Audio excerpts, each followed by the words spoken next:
you tired of hoping the right candidates see your job posts and apply? It's like trying to find a needle in a haystack. That's why you should.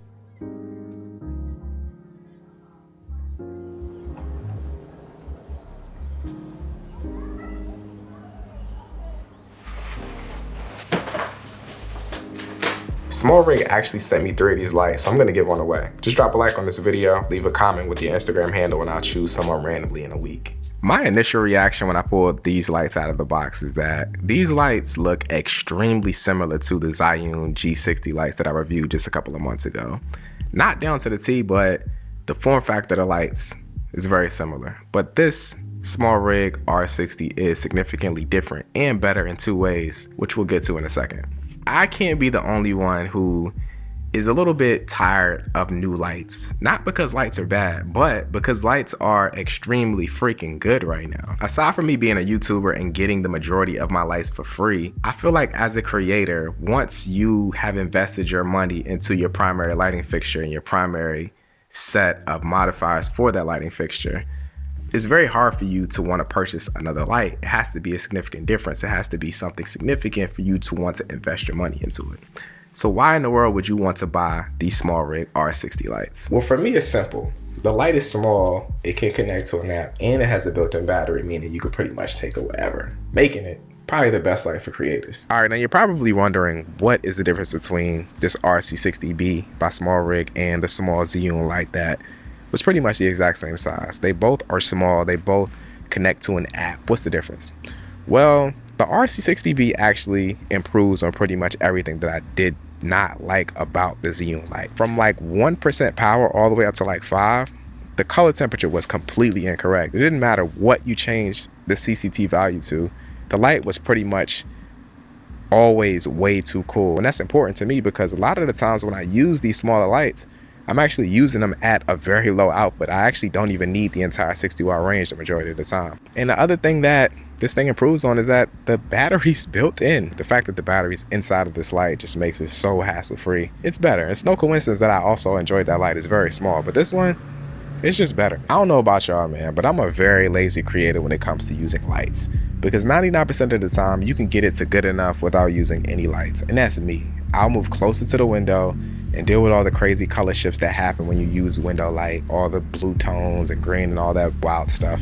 I'll deal with all that in post, just because I don't really want to pull out a big light, and I gotta pull out a big light stand, a C-stand, secure that with a sandbag, attach the big light box to the light, attach a big modifier. It's a lot, but there are benefits to using those bigger lights and those bigger modifiers, and that is soft light. I am obsessed with really soft light. I think the way we have come up is that we were taught that softer lights are better lights. Softer light sources are better light sources, but is that really true? Realistically, smaller and harder light sources are all around us. Whenever we look at our favorite shows and films on Netflix, we like the lighting because it looks real. And that's really just a representation of how lighting around us affects our environments. I gotta get it out of my head that an overhead light inside of a car is gonna look way different than a soft, overcast, cloudy day. It is what it is. If you want it to look real, you gotta represent how smaller light sources would look inside of a scene. If you hadn't noticed already, I've been using the SmallRig RC-60B to shoot the shots throughout this entire video. So now I'm gonna take you through the behind the scenes of setting up and shooting those.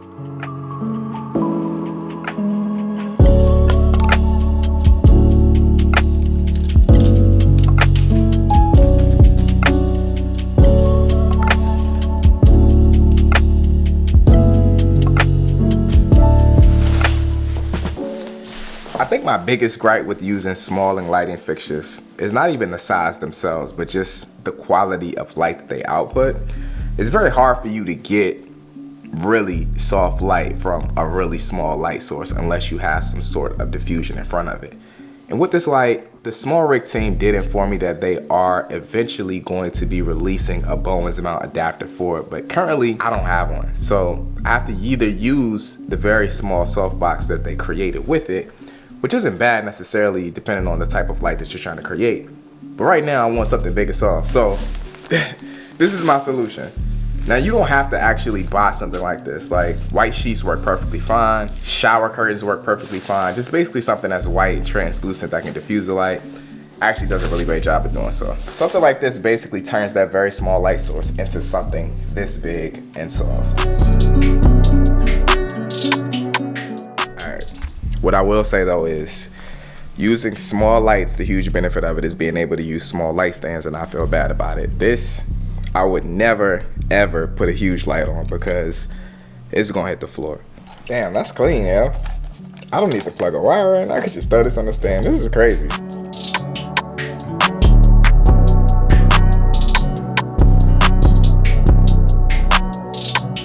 Alright, cool. So this is what this looks like through the vlog camera. The light actually looks extremely soft. I'm gonna just start recording on the actual R5C so you guys can see what I'm going through right now. So this isn't necessarily a dilemma, but I'm trying to battle with the outdoor light, which I knew was gonna be extremely hard with these 60-watt lights. But what I will say is, currently just looking at it, it looks extremely soft. It doesn't even feel sourcey right now. I feel like I should at least try to lift it up a little bit. I have both of these lights right now currently at 90%, so I can go up 10% on both of them. I'll try that right now and see what it looks like, and then we'll get the shot going with whatever we can get. I do like the way that it looks right now though. Like, even right here, you can see that this quality of light is actually extremely soft. The roll off right here is really nice. This makes me want to do this for my talking heads, but I know that it might be like kind of a hassle to put up something this big in my office, but the roll off right here, sheesh, super nice, super nice.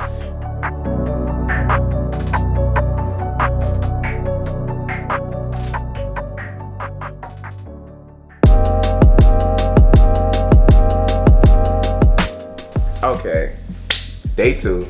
You ain't even know. Same fit on to fit the aesthetic, but right now I'm setting up this next shot for the intro. Time just be going too quick, man. I be having to go get my son from school. Then we got karate practice and all this extraness, man.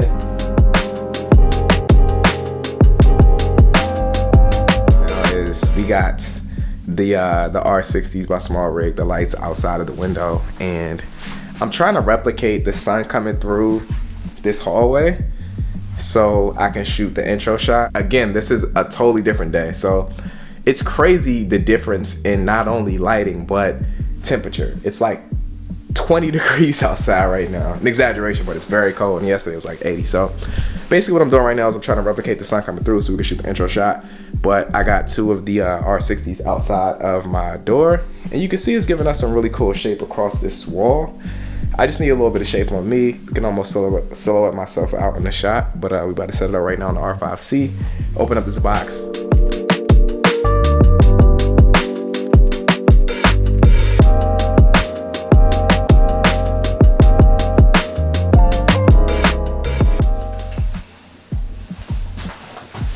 Oh,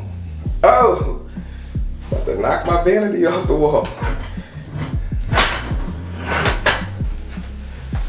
Whew, this is dangerous. This is dangerous right here. This feels so overkill, but it's no other way for me to be able to boom a light in front of the vanity to light me. That's why I love this thing. This is where this mini softbox is gonna come in clutch, because I can put a grid on it and we can focus this light on me in front of the mirror, the vanity in the bathroom. And it can feel like just these lights up here, but these lights obviously don't have a grid, so they won't be as directional.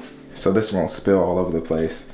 And I can also adjust my color temperature of the light as I want to. So this is a great use case for something like this. I kind of dunk on this a little bit because it's so small and it feels like it could almost be useless, but this is like a perfect scenario for something like this. If I had a huge softbox, it obviously wouldn't fit in a small bathroom like this. Like, I can literally touch both of my bathroom walls standing in the middle of the bathroom. Boom, so there we go.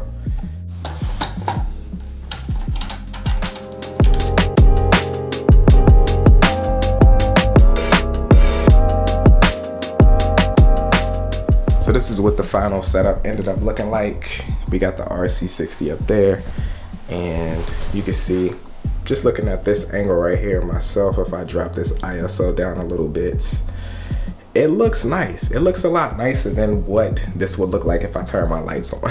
I'm gonna just show you what this looks like when I turn my lights on. Awful, right? Terrible, completely terrible. But this right here feels a little more groomed, a little bit more controlled. It's super small. I think that softbox actually comes in clutch, and I threw the grid on it to actually control this light a little bit more. It looks nice, I like it.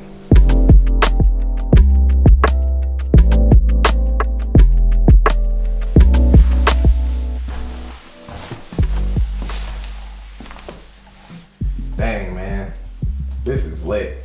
I'm not gonna lie to you. That feels good right there. I think that feels good.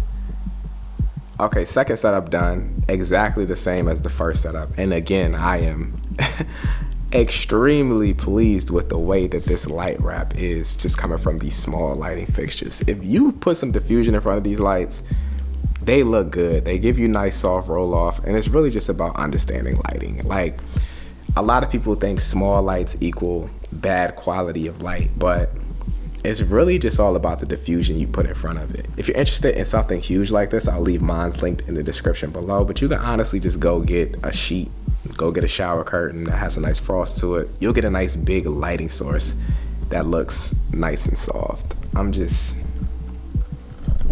looks good, man. It looks good. What can I say? One thing I think I'm gonna do right now while I have this lighting set up right here with the big diffusion is I'm gonna just film B-roll of the lights with the lights. So I'm gonna use the lights to film B-roll of the other light so you can see the quality of light from the lights. It's a lot of lights. That's what we're gonna do.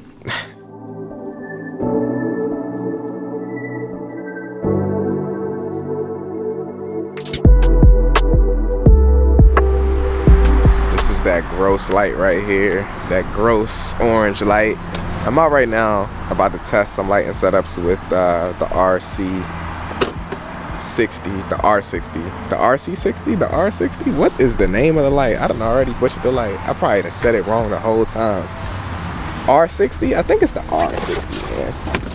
I'm out about to do some lighting setups with the R60. Catch me? You got it. There you go. I like this location right here. We got these lights that kind of line up this building. We can do some cool motivated lighting setups right here. I think we can get some depth and also a really cool composition. Let's set it up. Let's get it. It's cold. Bruh. It's brick, man. It's brick. The time has come. I've kind of decided on the frame. Right now, I'm trying to decide if I want to use the SmallRig softbox or if I want to pull out the big diffusion and get a softer overall light. I'll probably mess around with both. I think this scene can work for the smaller light source just because the lights that are in the background are like bright practicals. So I don't know if the soft light will kind of throw it off. We'll figure it out. We'll test out some stuff right now.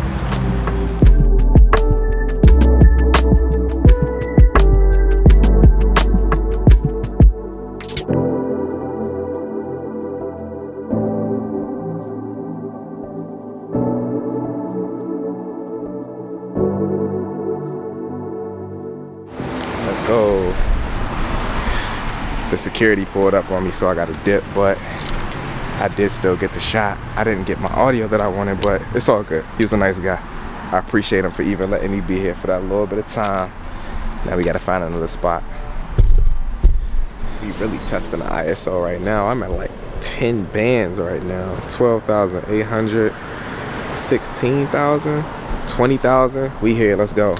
I found another location. The wild thing about the last location that I was at is literally the second that I had like put my camera down and packed up all my gear, the security guard left. I was like, man, I could try to set the shot up again, but I was like, you know what? I'm gonna just leave because I said I was gonna leave. I didn't want to overstay my welcome. And this color looks freaking crazy, but whatever. But this is the next location. I think that this is even better.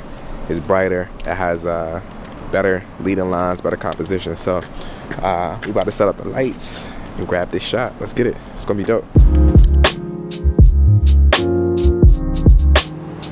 The wild thing about these lighting setups is that I literally be having this light at like 3%. That shot that I shot in my bathroom, the light was literally at 1%.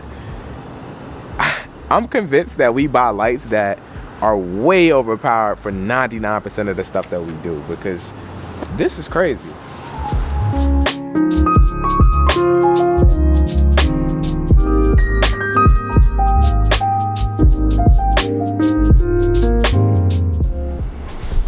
Man, this color looks horrendous. I am gonna have a ball trying to color grade this in post. I'm gonna just leave it how it is. So if it looks terrible, that's why.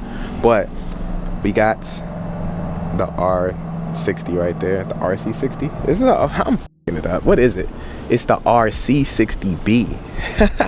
We got the RC-60B right here. I probably been butchering the name of this light the whole time, but y'all know what I'm talking about. Right here with the softbox attachment with a grid on it. And I think that the lighting looks straight. The thing that I really like about this light that I'm noticing is that how it can shift between all the Kelvin temperatures that I need. Our train is coming. I'm gonna talk about this in a second.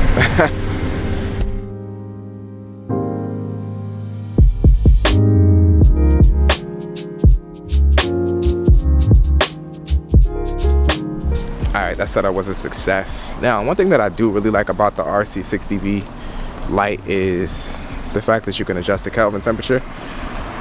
It makes it really easy for you to match lighting sources if you're trying to do motivating lighting setups like what I'm doing right now.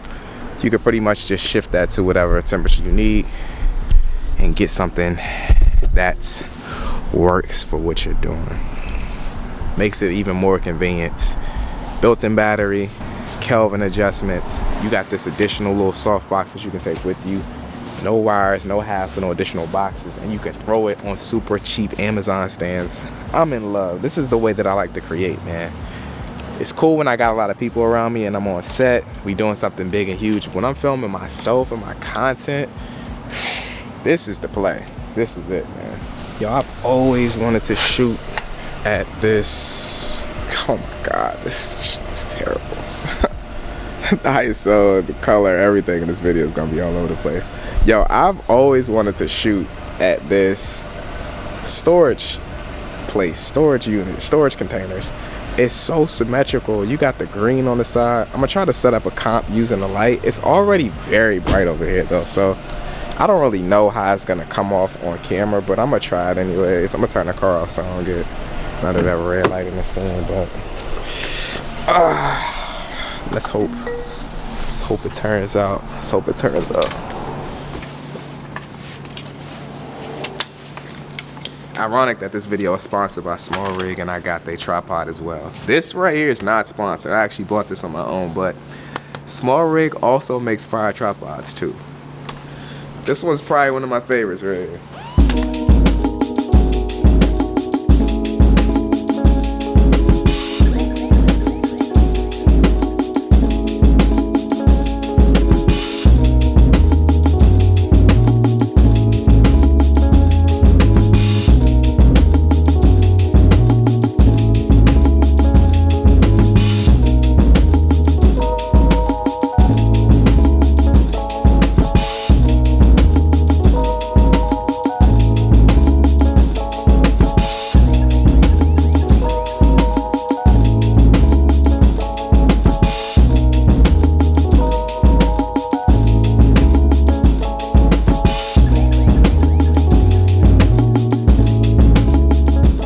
Filming the final B-roll shots of the light, and I figured I'd save the boring stuff until last, the technical specifications of the light.